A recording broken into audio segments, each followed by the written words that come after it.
Kasunod ng pagkakasibak ng ilang traffic enforcers na nakunan sa isang viral video na kinuyog ang isang motorista sa Panglao, Bohol kamakailan, naging madiin ang paalala ni Senator Bongo sa anyay kapwa niya mga empleyado ng pamahalaan na protektahan ang taong bayan. Ayon sa Senador, maraming Pilipino ang walang ibang matakbuhan kundi ang gobyerno at ang mga kawani nito.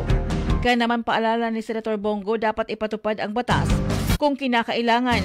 Hulihin ang dapat hulihin, pero wag naman daw manakit ng mamamayan. Kaugnay nito, kinumendahan naman ng Senador ang DOTR sa mabilis na aksyon sa issue. Nasa lalawigan ng Bohol kahapon si Senator Bongo, ang chairman ng Senate Committee on Health, para saksihan ang inauguration ng Super Health Center sa bayan ng Carmen.